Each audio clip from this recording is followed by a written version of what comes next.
Dios creó, Él hizo todas las cosas.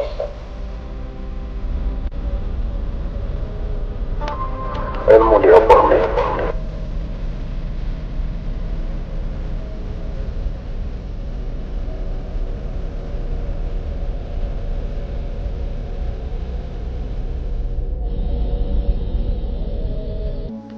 Hola, soy el pastor maestro Luis Rosas. Te doy la bienvenida a mi hogar, a mi casa, a mi lugar de estudio, y también te doy la bienvenida para que podamos compartir este mensaje poderoso de la palabra del Señor. Te voy a invitar a que busques en tu Biblia, en el libro de Génesis, el primer libro de la Biblia, y busques en el capítulo 1. En el versículo 1 vamos a leer la palabra del Señor en este día. Dice así en el nombre del Señor. Dice: en el principio creó Dios los cielos y la tierra. Entonces nosotros, a través de este versículo que hemos leído, vemos que en Génesis está la prueba concluyente del amor divino, y se encuentra en el hecho de que Dios se reveló al hombre. Y nosotros vemos que esa revelación quedó registrada en la Biblia, la palabra de Dios. Nosotros, cuando leemos ese mismo texto en el original, dice Dios en el principio. Dios es el que se da a conocer, es Él el que toma la iniciativa de autorrevelarse. Si Él no hubiera tomado esa iniciativa y Él no hubiera deseado darse a conocer, autorrevelarse, hubiera sido imposible para el hombre poder conocerle. Pero el anhelo de Él es darse a conocer. En el original dice Elohim, en nuestras versiones dice Dios. Entonces nosotros vemos ahí que inmediatamente en el primer versículo de la Biblia, al comienzo de la Biblia, la primera página, la primera hoja, en el primer capítulo, Dios comienza a revelar uno de sus nombres. Y a través de sus nombres, que es la manera más fácil de poder conocer a Dios, Él comienza a revelar una faceta, un atributo, empieza a mostrar lo que Él es. Y nosotros vemos que en la Biblia está esta revelación de Dios, esta autorrevelación de Dios, donde Él se muestra. Bueno, la Biblia sabemos que es una biblioteca compuesta por 66 libros, escritos más o menos en un periodo de unos 1600 años aproximadamente, por unos 40 autores.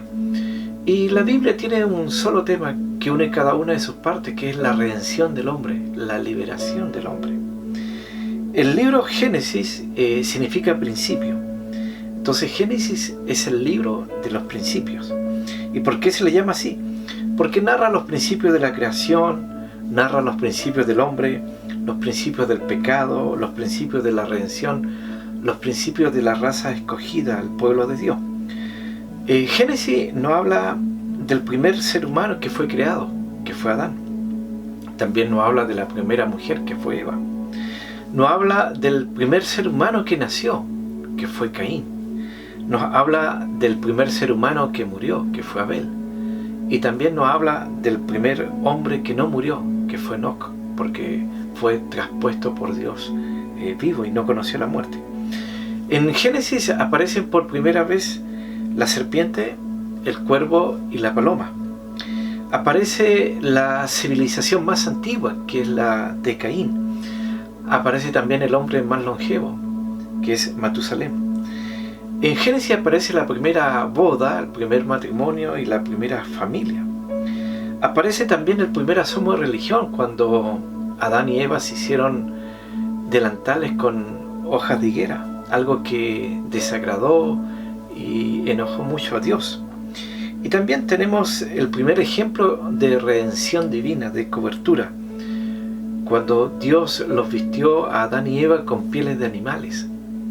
Y también tenemos un hermoso símbolo profético, porque el animal inocente tuvo que cubrir al culpable, y ese es un prototipo, es un símbolo profético de que el Cordero de Dios, que fue preparado antes de la fundación del mundo, Él tomaría el lugar del culpable.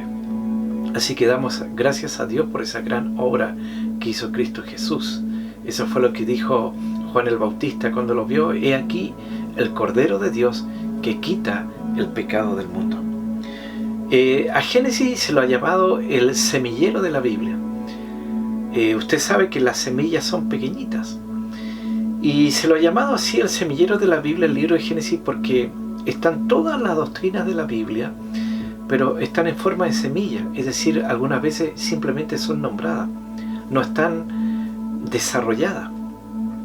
Pero estas doctrinas que aparecen en Génesis se desarrollan en los siguientes libros, en Éxodo, Levítico, Número, Deuteronomio, de Josué hasta Esther, en los libros históricos, en los poéticos, en los libros proféticos, profetas mayores, profetas menores, en los evangelios, en los hechos, y mucho más en las epístolas y también en el Apocalipsis, porque la revelación es progresiva. La revelación es más grande según avanza el tiempo, a más años, más revelación. Entonces la generación antigua no conoció tanto como la generación nueva, y la generación de mañana va a conocer más que la generación de hoy día.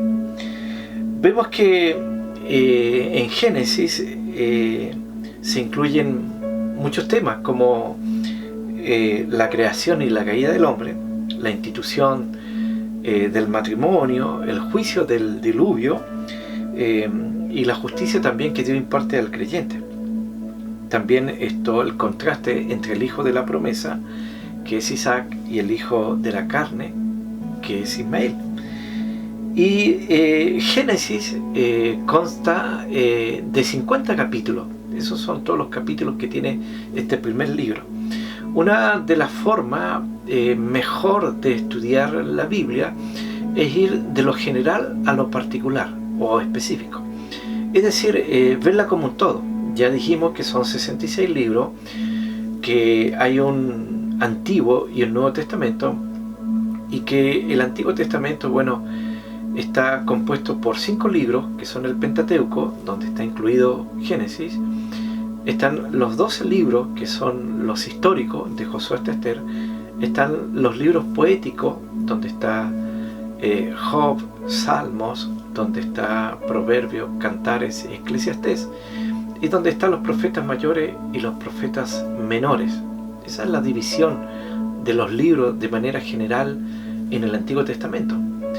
Y este primer libro, como les decía, llamado Génesis, consta de estos 50 capítulos. Tiene una división general en dos partes: de Génesis 1 al 11 en la primera parte, y de Génesis 12 al 50 en la segunda parte. Así se divide este libro de Génesis. En la primera parte, todo el trato de Dios es universal. Adán, por ser cabeza federal de la raza humana, es un hombre universal. El diluvio es universal. La torre de Babel es universal. Así que todos los tratos de Dios que hay ahí son universales. Ahí en la primera parte, del capítulo 1 al capítulo 11, está el origen del universo, el origen de la humanidad. Ya dijimos la creación de Adán y Eva. También la entrada del pecado con toda la enfermedad, todo lo malo, todo lo que nos venga a la mente de mal fue por causa del pecado. Pero también el inicio de la salvación, de la redención. Y también esto nos muestra el juicio de Dios ahí en el diluvio y la fidelidad también de Noé. Y en la segunda parte, de Génesis 12 a Génesis 50, se presenta cómo Dios comienza a formar el pueblo de Dios con un hombre llamado Abraham Aseca, que después su nombre es Abraham, y junto con todos los patriarcas, junto con su descendencia, con Isaac, con Jacob y todos sus descendientes.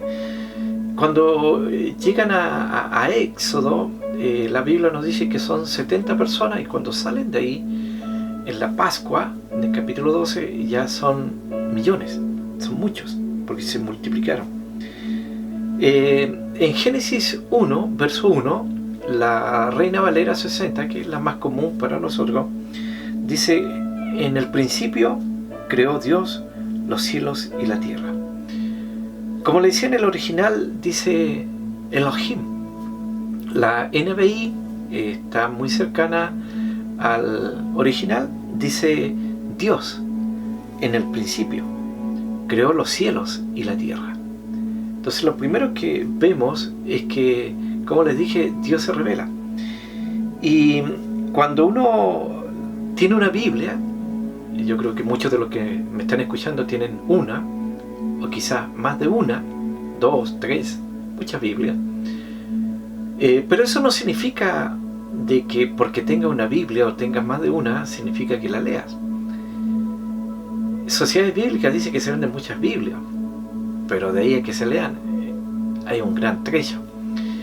Y yo no sé cuántos de los que están escuchando han leído el primer capítulo de la Biblia, el capítulo 1. Bueno, si usted no lo ha hecho, tiene una gran tarea por delante, porque hay muchos otros capítulos por delante de Génesis, de Éxodo, de todos los libros del Pentateuco y todos los libros de la Biblia. Pero es bueno que lo lea. La Biblia es un libro para leer. Y muchas veces hay que hacer más de una lectura. Muchas lecturas para ablandarnos un poco, ir captando ciertas cosas que nos van a comenzar a llamar la atención. Una de las cosas que sobresale en el capítulo 1 de Génesis es la cantidad de veces que aparece la palabra Dios. Si usted toma su Biblia y observa el capítulo 1, simplemente lo observa, sin leer en detalle mucho, va a darse cuenta que en cada versículo va a decir Dios, Dios, y dijo Dios, y habló Dios. Es decir, ahí se nombran aproximadamente unas 28 veces la palabra Dios. O sea, es un método de enseñanza por repetición. Dios se está dando a conocer, Dios se está autorrevelando, Dios se está mostrando. Y vemos que cada vez que Él habla, crea algo, porque el primer versículo dice que Dios en el principio creó. Dios es un Dios creador. Y cuando nosotros leemos en el original, la palabra cielos en el hebreo está en plural. La Biblia nos enseña que no hay un cielo, sino que hay 3 cielos. Y los 3 cielos los creó Dios. El apóstol Pablo en el Nuevo Testamento nos dice que él fue arrebatado al 3er cielo. Entonces, como les digo, existen estos 3 cielos y los 3 fueron creados por Dios. Ahora, cuando nos preguntamos cuál fue la idea principal que se encuentra en el relato de la creación ahí en Génesis, es que hay un Dios y que por Él fueron hechas todas las cosas que nosotros vemos. Entonces nadie puede mejorar, ningún científico, ningún filósofo, ningún hombre, esa frase en el principio Dios. O sea, esa simple frase refuta al ateo que dice que no hay Dios, porque aquí vemos que el texto dice Dios, hay un Dios. Refuta al agnóstico que dice que no se puede conocer a Dios. Vemos aquí que reiteradamente, más de 28 veces, Dios se está dando a conocer en el primer capítulo de la Biblia. Al politeísta que dice que hay muchos dioses, porque aquí dice que hay un solo Dios. No dice dioses, dice Dios. Al panteísta que dice que la naturaleza es Dios. No. Nosotros vemos que este Dios es creador. Él crea. Nosotros no podemos adorar lo creado. Tenemos que adorar al Creador. Por eso el salmista decía que los cielos cuentan la gloria de Dios y el firmamento anuncia la obra de sus manos. Y Hebreos capítulo 11, en el verso 3 nos dice que por la fe entendemos haber sido constituido el universo por la palabra de Dios, de modo que lo que se ve fue hecho de lo que no se veía. Entonces, de esa manera podemos entender que Dios creó todo por su palabra. Él no necesitó materia previa. O sea, Él creó de la nada. De ahí Él creó todo. Y lo creó por el poder de su palabra. Creó todo lo que existe, los espacios, los ambientes apropiados. Creó las criaturas para que ocupen esos espacios y esos ambientes. Y creó las condiciones óptimas necesarias para que todo existiera. Y también vemos que Él creó con un propósito, con un diseño, con un orden establecido. Entonces, los conceptos de belleza que tenemos cuando miramos la creación, un lindo paisaje, podemos ver este Dios sublime, creador, diseñador, y vemos que cada cosa la colocó en su lugar. Cuando vemos la distancia del Sol de la Tierra, no estamos ni más lejos ni más cerca. La inclinación, la rotación de la Tierra, todo está en su ideal, y si no estuviera, estaríamos en graves problemas. Entonces vemos este Dios de orden, este Dios de diseño, y vemos que el orden glorifica a Dios, y vemos que Él asignó funciones específicas y complementarias a todo, y aseguró que cada cosa que Él creó cumpliría su propósito. Por eso al final, cuando Él creó todo, dijo que su creación era enteramente buena. Cuando Él hizo la creación, anuncia el anhelo de querer crear al hombre en el capítulo 1. Dice, entonces dijo Dios, ahí aparece el Elohim, el plural, hablándonos de la Trinidad, Padre, Hijo y Espíritu Santo. Dice, hagamos al hombre. Entonces esa parte está en plural, conforme a nuestra semejanza. El hombre es corona de la creación. Bueno, existe un grupo, podríamos decir esto, racionalista. Su base, de medir las cosas siempre es la razón, y ellos dudan mucho de la inspiración de la palabra de Dios, y ven a veces muchas contradicciones en la Biblia. Ellos dicen que hay una contradicción entre el capítulo 1 y el capítulo 2. No hay ninguna contradicción, porque en el capítulo 1 vemos que habla de la creación en general, y el capítulo 2 de la creación más específica del hombre, que, como decía, el punto más alto es el clima de la creación, la corona de la creación. Vemos que en todo el capítulo 1, todo lo que Dios creó, lo creó hablando. Por eso cada vez que usted lee ese capítulo, dice, y Dios dijo, cada rato repite ese punto. Nosotros vemos que Dios creó al hombre del mundo espiritual y del mundo terrenal, pues tiene cuerpo, alma y espíritu. Y el hombre fue formado del polvo de la tierra, y nosotros vemos que por eso su nombre Adán, en hebreo Adam con M, que viene como de Adama, del suelo, de la tierra, y nuestro cuerpo tiene como esos componentes, esos materiales que son parte del suelo y de la tierra. La gran diferencia de la creación de todo el universo, los animales, las aves, los peces, a diferencia de la creación del hombre, se ve en Génesis cuando llegamos al capítulo 2, en el verso 7. Dice lo siguiente: entonces Jehová Dios formó al hombre del polvo de la tierra y sopló en su nariz aliento de vida, y fue el hombre un ser viviente. Es decir, Adán fue lleno de Dios en ese momento. Entonces nosotros vemos que en Génesis 1 Dios se presentó como Elohim. Su nombre significa autoridad, poder, dominio, y siempre que usa ese nombre Elohim aparece relacionado con la creación. Bueno, una Biblia transliteral siempre es buena tenerla, y ahí van a aparecer todos los nombres de Dios en su correcto significado. Así que es bueno tratar de conseguirse una de esas Biblias. Y nosotros vemos que cuando aparece en Génesis capítulo 2, verso 7, vemos que hay una combinación de su nombre, Jehová Dios, Yahvé Elohim, esa combinación. Y vemos que cuando él utiliza ese nombre, siempre aparecen en conexión con el soplo de Dios. Entonces, cuando Dios creó al hombre, no habló, sino que sopló. Y con ese soplo vino la revelación del nombre de Jehová, el Señor. Entonces, esperamos que Dios sople a través de este estudio de la palabra y traiga revelación a nuestras vidas, iluminación, entendimiento sobre ese tema. Entonces el hombre, o el primer hombre, Adán, antes de haber escuchado a Dios, sintió el soplo de Dios. Entonces la revelación trae la impartición del Espíritu Santo de Dios. Entonces el soplo de Dios, el soplo de su Espíritu, y Adán fue lleno de Dios, lleno del Espíritu Santo, con comunión plena, entera, con Dios.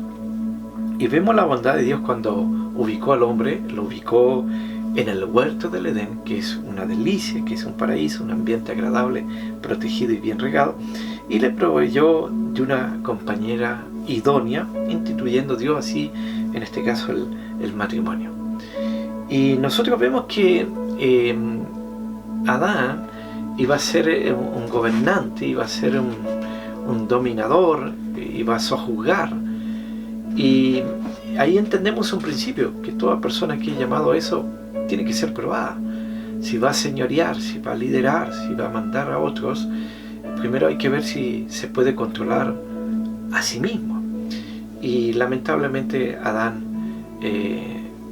no pasó la prueba en este caso. Nosotros vemos que antes de la creación del hombre había existido la creación de los ángeles, y entre ellos estaba Luzbel, que fue desechado la presencia de Dios. Y vemos acá ya su aparición en este ambiente idílico como instrumento en las manos de Dios para probar, en este caso, a Adán y Eva. Y nos habla la Biblia de este tentador, de esta serpiente, que a lo mejor no tenía la forma que conocemos hoy día, porque esa fue parte de la maldición, el arrastrarse y comer polvo todos los días de su vida. Y comer polvo tiene un significado de andar en derrota. Esa fue la maldición para la serpiente, no para el hombre, no para la mujer. Y quizás andaba erguida. Vemos que la mujer tampoco no tuvo ningún reparo en conversar con ella, con la serpiente. Y vemos que Satanás apuntó al más débil, en este caso a Eva. Adán, como cabeza del matrimonio, cabeza del hogar, tenía una responsabilidad que era dar a conocer o enseñar todo lo que él sabía, en este caso de Dios, a su esposa. Así que ahí encontramos un principio en cuanto a quién va a atacar Satanás. Siempre va a atacar al más débil, al que tiene menos revelación, menos comprensión de las cosas de Dios. Y vemos que lamentablemente tuvo éxito en esta tentación. Nosotros tenemos que también entender que la tentación no es pecado. Ceder a la tentación es lo que es pecado. El apóstol Pablo dijo de esto en 2 Corintios 11:3, dijo: pero me temo que como la serpiente con su astucia engañó a Eva, vuestros sentidos sean de alguna manera extraviados de la sincera fidelidad a Cristo. Y nosotros ahí tenemos en Génesis capítulo 3 las consecuencias del primer pecado. El pecado es el gran separador, es el que abre el abismo para con Dios. Y encontramos ahí cuando todo falló por causa de la desobediencia, entró el pecado, la muerte, la enfermedad y todo lo malo que se nos puede ocurrir. Vemos que aparece la primera huida. Adán y Eva huyen de la presencia de Dios, y también la primera búsqueda, porque Dios busca a Adán y Eva. Así que no somos nosotros los que buscamos a Dios, es Dios que nos buscó. Cuando decidimos buscarlo, Él ya nos encontró. Y nosotros vemos ahí que la Biblia nos relata lo siguiente en Génesis 3:8, dice: y oyeron la voz de Jehová que se paseaba en el huerto al aire del día, y el hombre y su mujer se escondieron de la presencia de Jehová Dios entre los árboles del huerto. Entonces nosotros vemos que la culpa, el temor, la vergüenza apareció, y se había roto la comunión con Dios por causa de la desobediencia. Y vemos una creciente, podríamos decir, autodefensa. Aparece digamos el primer asomo de irresponsabilidad, porque cuando Dios los confronta, le dice y le hace ciertas preguntas al hombre y la mujer. Génesis 3:12 y 13 nos dice que el hombre respondió: la mujer que me diste por compañera me dio del árbol y yo comí. Entonces él no asume su responsabilidad, sino que le echa la culpa, en este caso a su mujer. Entonces Jehová Dios dijo a la mujer: ¿qué es lo que has hecho? Y dijo la mujer: la serpiente me engañó y comí. Entonces nadie era culpable, otro era el culpable de lo que había sucedido. Entonces ahí aprendemos un principio de que nosotros tenemos que aprender a a ser responsables de nuestros actos y de nuestros hechos. Cuando Dios siempre le hace una pregunta, no era que Dios no supiera lo que había sucedido, lo que había pasado, sino que le está dando una oportunidad para la confesión. Eso es lo que hace Dios. Dios conoce todo, nada escapa de su conocimiento.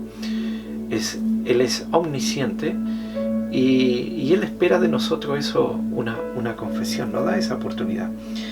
Cuando todo falló, cuando todo se vino abajo, Dios insertó una promesa de redención. Y ahí aparece el primer vestido, estas túnicas de pieles que son cuadros de la salvación que tenemos en Cristo Jesús, la cobertura.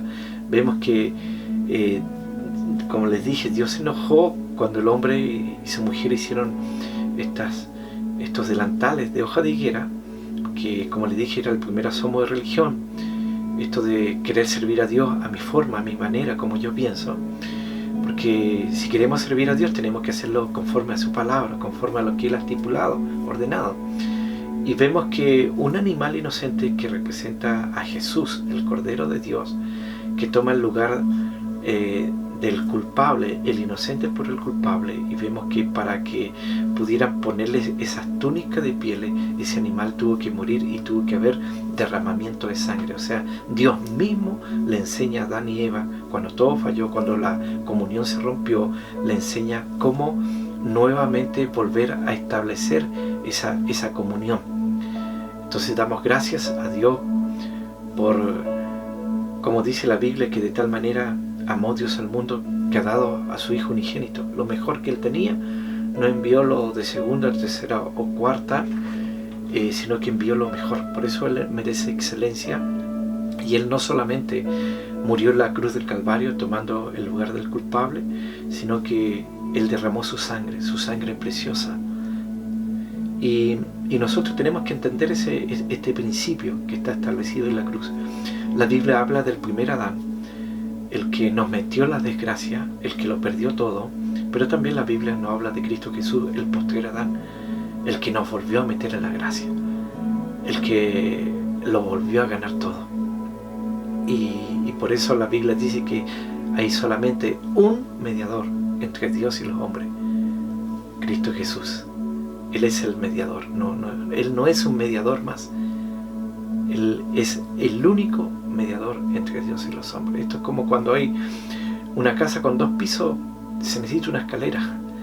La única manera de llegar al Padre es a través de Jesús. Por eso dijo Él: yo soy el camino, la verdad y la vida. Entonces, una de las cosas que más nosotros tenemos que evitar, esta es la conclusión de este mensaje, de este devocional, una de las cosas que más tenemos que evitar es que se rompa la comunión con Dios, principalmente por causa del pecado, por causa de la desobediencia o por causa de lo que sea. El apóstol Pablo en el Nuevo Testamento, en 1 Corintios 1:9, dice lo siguiente: fiel es Dios.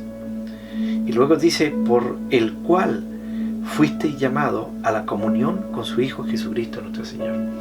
Muchos dicen: yo fui llamado a lo pastoral, a la misión, al evangelismo, pero todos tenemos un solo llamado, y es el llamado a la comunión con su Hijo Jesucristo. Así que, como te dije, no permitas que nada, ni nadie, ni cualquier cosa, ni cualquier actividad rompa esa comunión con Dios. Así que espero que esta palabra del día, este devocional, pueda fortalecer esa relación, pueda fortalecerte espiritualmente, pueda fortalecerte mentalmente, emocionalmente, en todas las áreas, porque la bendición de Dios es integral en cada área de tu vida. Así que le damos muchas gracias al Señor por poder compartir estos minutos. Esperamos reencontrarnos en otro momento con otro tema, con otro devocional. Así que comparte también estos temas, especialmente con aquellos que no conocen al Señor. Así que Dios te bendiga y nos vemos en otra ocasión. Amén. Shalom.